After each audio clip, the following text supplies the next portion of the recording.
Oi, gente. Como eu falei lá no Shorts, né? Que ia sair uma apresentação, não é?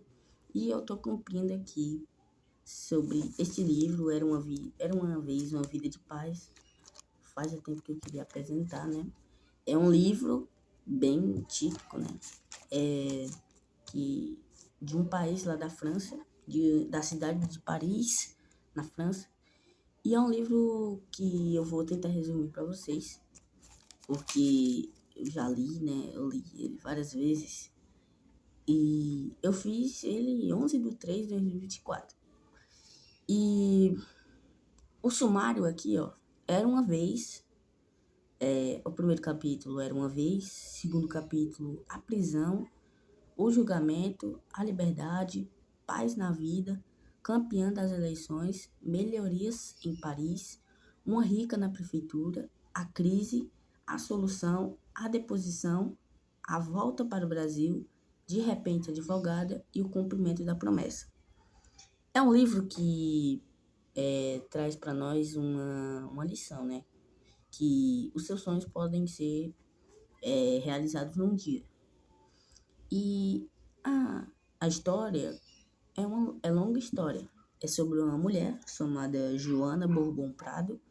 Ela é prima de Napoleão Bonaparte. Ela é presa quando chega no Brasil. Presa por conta de ser prima de Napoleão Bonaparte. Por ser prima, eles pensam que ela vai espionar o Brasil. Porque naquela época, né, Napoleão Bonaparte tinha invadido Portugal. E ao ver que a prima do Napoleão estava lá, eles começaram a dizer que ela estava espionando, mas não era bem o caso. Ela tinha recebido uma herança de Portugal, do pai dela, de Portugal. Ela era filha única. E como parente de Napoleão, ela foi perseguida. Ela teve que fugir para o Brasil. E quando ela chegou no Brasil, ela adorou aquela cidade. Mas quando ela foi no restaurante, ela foi presa. O garçom olhava como se ela não fosse uma pessoa normal, né? Todo mundo ali do Brasil sabia que ela era prima de Napoleão, porque ela sempre estava do lado dele. E ela foi presa, ela foi julgada. Só que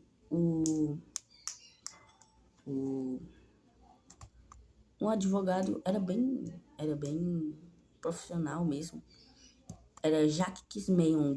Só que na hora que ele foi conhecer ela, não era um desconhecido, era um conhecido dela, né? Era Jacques Kismeyong, que era o secretário do primo dela. Ele era secretário do primo dela. E aí, ela foi solta. Teve a liberdade.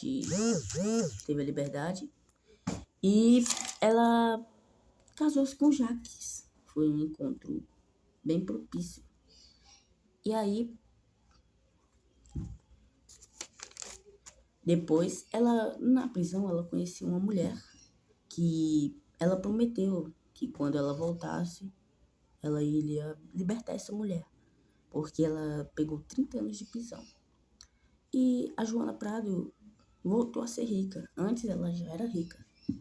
Por isso que na capa tem dizendo o depoimento de uma ex-rica, de uma ex-bilionária para você.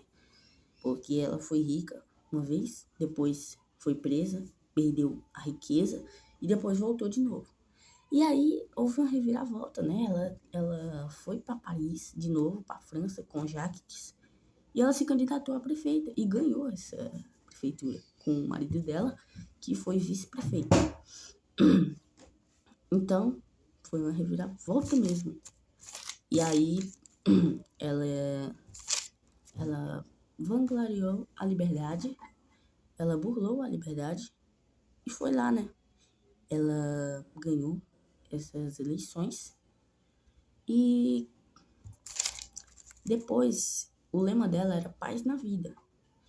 E eles ganharam popularidade e começaram as melhorias na cidade. E ela criou o fundo salarial, ela construiu a ponte de Paris e o emprego aumentou 15% na era dela, né? Só que aí começou umas reviravoltas, umas revoltas dos camponeses, dos empresários, e começou uma crise. E ela foi deposta do cargo de prefeita em 1827. E ela seria presa só porque ela convocava a polícia nos casos de revolta, ela foi chamada de golpista. E aí, só que o Jacques apresentou uma solução. Ela seria presa, ela já estava se preparando para se entregar, mas o Jacques disse: vamos para o Brasil. E eles foram. Assim foi a solução para que eles não saíssem, né, de lá. E a volta para o Brasil foi boa. Ele estava a salvo da prisão, ela. E aí ela começou a ser advogada, né? Ela teve o desejo de ser advogada como Jacques. E aí ela libertou a mulher. A mulher prometeu, ela prometeu e ela cumpriu. E eles estavam de volta a Paris, onde ela queria de novo ser prefeita, depois de muito tempo. E o nome da mulher era Amanda, né? E ela morreu depois de muito tempo. E ela foi prefeita de novo. E aí termina a história, né? Termina ela sendo prefeita, ela sendo bilionária de novo. E esse é o depoimento dela, gente. Se inscreve aí no canal, ative o sininho. Se você quiser saber mais sobre este livro, pode ir lá no Colecionando Memórias sobre a minha carreira assim, de escritor. E que eu explicarei melhor para vocês. Um dia eu venho com um vídeo para falar com vocês. Tchauzinho, gente.